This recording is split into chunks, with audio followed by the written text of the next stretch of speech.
Donc bonjour tout le monde, aujourd'hui nous recevons Sylvain Texido qui est un des cadres et des plus anciens de cette équipe du 13 de Limousin avec Michael Murcia, Maxime Hérol, Mathieu Mayence. Il a débuté en équipe première à 17 ans en 2002, au début des années 2000, et donc maintenant il a une longue expérience. Pour ceux qui s'interrogent sur son nom, ben, je vous confirme que c'est bien le cousin germain du légendaire Frédéric Texido qu'on n'a pas besoin de présenter. Donc Sylvain, bonjour. Bonjour. Tout d'abord, je voudrais que tu nous expliques, en ayant une carrière aussi longue, on entend de ci, de là que le niveau a baissé. Est-ce que tu le vis comme ça ou tu as une autre explication? Non, moi je pense que le niveau n'a pas baissé, c'est complètement différent. Aux années 2000, c'était un peu plus physique, on va dire. Les avants arrivaient plus droits, cherchaient moins l'évitement, ils faisaient beaucoup moins de toupies. Maintenant, ça joue beaucoup plus rapide. Ils arrivent à 2, à 3, ils font des passes. C'est compliqué à défendre. Voilà. Moi je pense que la rapidité a augmenté et donc c'est difficile.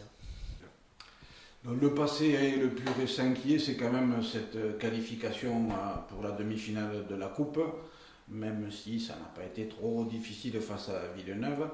Et je suppose que pour le groupe, le club, c'est une satisfaction de se retrouver à ce niveau. Oui, ben, on est content déjà d'avoir passé ce quart, même si c'est une difficulté, parce qu'on a appliqué les consignes déjà dès le premier quart d'heure. On a complété les chaînes, on est allé dans les zones prédéfinies, on a respecté le système de jeu. Donc on a creusé l'écart d'entrée et après on a géré le match, on va dire. Et l'actualité, ben, c'est dimanche avec ce premier match de la poule des As et un déplacement au Moulin où vous avez gagné récemment.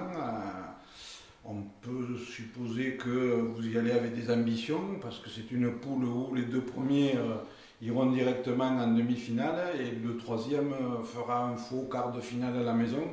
Donc quelles sont vos ambitions pour cette seconde phase et comment abordez-vous ce premier match? Ben, nos ambitions, ben, nous, c'est gagner et se qualifier dans les deux. Le plus tôt serait le mieux. Donc déjà dimanche, on y va pour gagner. On sait que ça va pas être facile à Lézignan, parce que c'est un derby déjà. Lézignan vient de sortir un gros match contre Carcassonne, qu'ils ont éliminé en coupe. Les compteurs sont remis à zéro. Donc Lézignan viennent de gagner plusieurs matchs, enfin, surtout le match référence contre Carca. Les compteurs sont remis à zéro, donc c'est une nouvelle phase. Il n'y a pas de. Pour moi, ça sera 50-50. Et pour terminer, Sylvain, penses-tu que la logique mathématique puisse s'appliquer en sport? Je m'explique, Lézignan a battu la SEC, vous avez battu Lézignan deux fois cette année, donc on peut en déduire que ça va couler de source et que vous êtes les grands favoris de cette poule. Non, les mathématiques en sport, ça n'existe pas. Chaque match est différent. Comment on l'aborde, comment on l'entame, l'effet de jeu, il y a tout qui rentre en compte, la météo aussi. Et voilà, donc il faut entamer ce derby à 100% et respecter les consignes, donner le maximum, mais on verra ce que ça donne.